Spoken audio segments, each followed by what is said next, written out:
I'm James Rule. Welcome to the Lonely Leader podcast, where we help existing and aspiring leaders find clarity, build resilience, drive performance, and enhance fulfillment.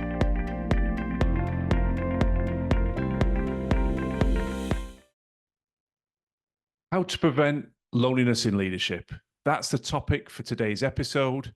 And I'm sure you've spotted it's a relevant topic for me because the business that I founded is called The Lonely Leader. There was some rationale for choosing that branding, and it frames this episode perfectly. Too many leaders operate in an isolated and lonely position for two predominant reasons. One, they are fearful at showing a skills gap, and two, they are fearful about showing any form of vulnerability.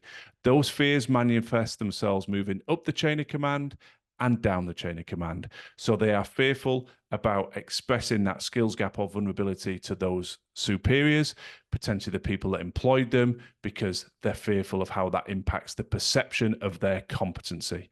Equally, the same fears manifest when they are looking at their wider team, the people they are tasked with leading, because again, they labor under a deluded notion that if I show any sort of skills gap to the people that I am meant to be leading, they will lose faith and confidence in me. Nothing could be further from the truth. It's impossible for one person to have all the answers to every problem, to never have a bad day, to be immune to any sort of challenge and adversity, and just constantly move on a never-ending upward curve of enhanced performance. When you say it like that, of course, you know that what I'm saying is correct. And yet, I'm sure you will at some point have wrestled with, do I express this or not? What will people think of me if I express it? And so what tends to happen is leaders think, if I get my head down, I just keep working, I'll find the answers, I'll find the solution, I'll close that skills gap, I'll work through this challenge, I don't need to show any vulnerability. And occasionally that might lead to a positive outcome. But invariably, it becomes corrosive. And the leader starts to compromise his or her performance at best, and at worst, it can impact their physical or mental health. So my branding of the business, The Lonely Leader, was a nod of recognition to that challenge and a rallying call to leaders around the world that it doesn't need to be that way. So I'm going to pull out a few points today that I hope will ensure that you have the mindset and the tools to minimize any sense of loneliness and isolation that can strike at your professional performance and indeed your physical or mental health. So point number one, be authentic. I know that sounds so obvious, but people can see through inauthentic behavior. As a leader, you have to connect with people. You have to develop trust with people. The only way to do that in a sustainable way is to be authentic. Anything else risks you building on a foundation of sand. So be authentic in how you lead, in how you communicate, in fact, in how you do everything as a leader. Number two, value your people. We've previously done a whole episode on this, but the principle is very relevant here. You cannot make people feel valued. Again, it ties back into authenticity. People feel valued because of your words and because of your actions. And it is a non-negotiable leadership essential for me. You must make your people feel valued. Now, one of the positive spin-offs to that is that when you do that effectively, it's like making deposits in the bank of goodwill. People will always go that extra mile for you. They will have your back when you have invested in them and made them feel valued. Number three, do not be afraid to acknowledge a skills gap. Now, I always frame this point with a sporting analogy. If ever you watch a sporting team in action, live or on the television, one person cannot play every position, whether it's netball, basketball, rugby, hockey, football, cricket, you name it. People are playing different positions to the betterment of the team. Now, again, it's common sense. So why, when you get into business, is there this notion that as the leader, you should be able to answer every question, know every facet of the business top to bottom. Yes, you've got a broad overview, but you can't be a specialist in every area. That's like saying in a football team that the goalkeeper has to be able to save the goals and score the goals at the same time. You have a striker, you have a goalkeeper. Now, going back to my first 2 points in this episode, the need for authenticity and the need to value your people, well, that's how you generate goodwill. You're building a bridge. And when you need to walk across that bridge and identify a skills gap, guess what? Those people that have seen you operating authentically, that have felt a real sense of value from the time and the actions and the words that you have directed towards them, they are so much more willing to step forward and support you in any way they can to close that skills gap. So I told you there was a win-win. It's a moral obligation to make your people feel valued. But the secondary benefit is when you do need to put your hand up and say, I'm struggling a bit here, I've got a bit of a challenge, then people will rally around you. That's when you know you are truly leading with impact, that you have that bridge, you can walk across it, and people rally to your cause. Now, just on that point of skills gap, there are a couple of other tangents that I just quickly want to reference. You don't just have to identify a skills gap and then sit there nervously saying, well, I can't do anything about it, because you've always got two options. Option one, and perhaps the easier option, is to look around. As we've just said, walk over that bridge. Who in the organization can help support you, bring some knowledge to the table, help train you, close that skills gap with internal or external training and support. But equally, don't be embarrassed to look for the best caliber individuals in the area that you feel most exposed. So if it happens to be finance, recruit the best talents in finance. If finance is something you excel at, but you're not as competent in the marketing arena, well, then recruit in that area. So I know it sounds so simplistic, but as I've said time and time again, common sense isn't always common practice. If there's a skills gap, don't just leave it rattling around inside you, causing stress. Identify what training you can do to close it, and identify who you can recruit to take the lead in the areas that you feel least comfortable in. Point number 4, find a mentor. There's a notion and a concept that I mentioned repeatedly, and that is accelerated learning. You'll have heard me say that very few of us walk an untrodden path. I don't care whether we're talking about getting fit and healthy, being a better parent, excelling in our professional role. It's very rare in any facet of our life that we are encountering a completely unique challenge, and we are the first person on planet Earth to be facing that challenge. The reality is, in all those examples I've given, health, parenting, professional performance, other people have walked the same path. So I always frame accelerated learning in this way. If people have walked the path, why on earth are we spending time and getting ourselves stressed and overwhelmed trying to carve out our own path without any external help? We end up hitting dead ends. We end up going down the rabbit warrens. We waste time and energy. And that's time we can't get back, when in reality, people already have a map. People have been down this path. They've identified barriers that you can avoid. They've identified shortcuts that you can take. So whatever it is in life that you want to excel at, find somebody who can mentor you, who can teach you and help you progress along that path. And people are very comfortable in that when they think of certain aspects. If they want to learn an instrument, they're often comfortable to go to a teacher. If people are looking to get fit and healthy, they're often comfortable to go and find a PT in the gym. But when it comes to professional competency, sometimes people see it as, for want of a better word, an admission of failure if they have to reach out and get a mentor. Well, don't look at it like that. Look at it as a way to accelerate your professional development. Find somebody within your network or outside of it who can mentor you, who can discuss the challenges and the stress points that you face, who can bring perspective and give you a validation for strategy that you're developing, or perhaps some new insights and ideas to help you tweak and enhance that strategy. I truly love what I do. And a big part of it is mentoring people. And naturally, I will bring some of my own insights and wisdom to the fore, but also I have a chance to draw upon the wisdom and insights of people that I have the privilege of coaching all around the world.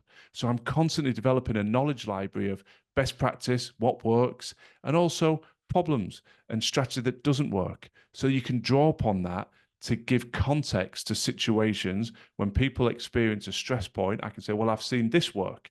I've also tried this personally and it worked. I've also seen this not work so well. So I'm probably over elaborating that point, but do not fear seeking out a mentor. And a lot of people are embarrassed to ask. The worst anybody can say is no.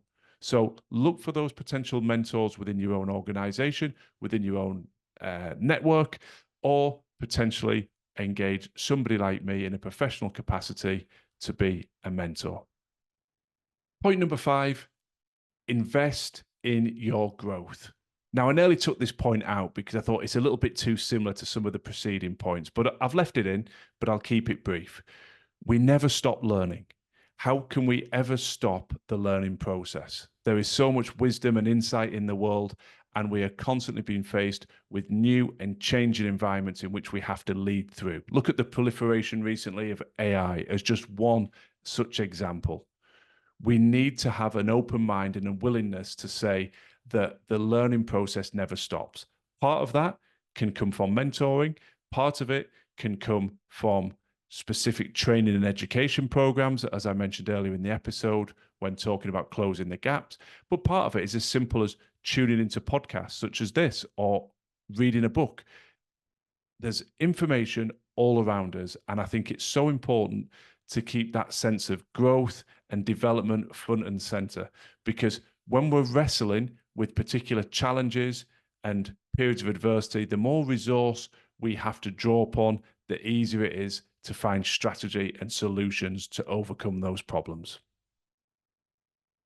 Number 6, find your wingman, or indeed wing lady. I use wingman because it leads most of us back when you hear that terminology to the classic movie Top Gun. And the principle here is nothing to do with aviation. It's very much about having someone by your side that is a really trusted confidant, somebody that you can go to and brainstorm, confide in, seek an opinion of, and it's an opinion that you respect highly. I think it aligns with another key leadership responsibility, and that's succession planning. Ideally, every leader has an eye on who could replace them.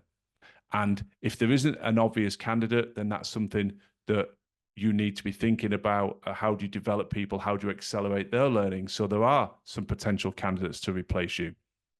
But wherever that wingman or wing lady comes from, it's really powerful. It's the old principle of a problem shared is a problem halved. You don't always want to be calling all hands meetings and discussing things with an entire leadership team. Sometimes you just value the ability for a quick coffee with your trusted confidant to bounce something around and frame it and finalize it in your mind before you roll it out to the wider business. Excel in communication. Now, communication is such a deep and nuanced subject, but fundamentally, there is no excuse for leaders to feel lonely and isolated if they can create the right culture around communication. And that is being able to create an environment where people can give and take feedback without it being a personal critique. And that includes the leader to be able to seek feedback and give feedback, and people are willing to do it without fear of reprisal. And, well, if I critique the boss, what happens to me and my career trajectory? So there's a cultural element of it. There's a role modeling element that the leader has to demonstrate what's expected. But when you get communication truly working optimally, and it's an area I spend a huge amount of time with individual leaders and leadership teams, then you get this wonderful feedback loop where it's easy for a leader to express vulnerability or a skills gap. There's no barrier there because communication is open, it's frequent, there's trust, there's connectivity, and the leader can communicate freely. Equally, you are getting a wonderful feedback from the team that you're leading. So they are comfortable challenging decisions. They are comfortable suggesting amendments to strategy. And actually, when you're getting that energy coming back to you from your team, invariably, they will be finding solutions and supporting you in creating solutions to mean that those big challenging situations that seem to get stuck in your head, that stone in your shoe, the issue that won't go away, that you're bouncing around and you can't find solutions, they become less and less frequent because you are able to express where your challenge is. Your team step forward over that bridge of connectivity because you've made them feel valued, what we talked about earlier. They're bringing suggestions, innovation, intelligence, and that communication just means that everything moves forward. Challenges are quickly addressed, solutions are identified, you can give and take feedback, and there is no issue in occasionally expressing the fact that I'm struggling a little bit, I'm having a bit of a flat day, I'm lacking a bit of energy. That'll happen every now and again because you're only human, but you've created an environment where people can express honestly where they are, how they feel, and people then know where you are and rally around you to help move you forward and get you back on track. Number 8, maintain perspective.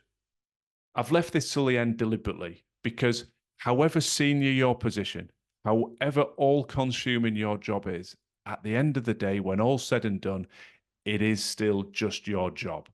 It is not all you are. It is not the only thing that you do, and it is not the only thing that requires your focus. It is so easy to get lost in your role and to become so insular based on the challenges that seem to surround you on a daily basis. No judgment when I say that. I've been there during my tenures as a chief executive. Friends would know when I was wrestling with pressure, and they would send me a text or a WhatsApp to say, must be something serious, you've gone into the bunker. And the bunker was that sort of metaphor for you disappear, you stop responding, you stop engaging. And that doesn't help you in your professional role. It certainly doesn't help you from a health perspective.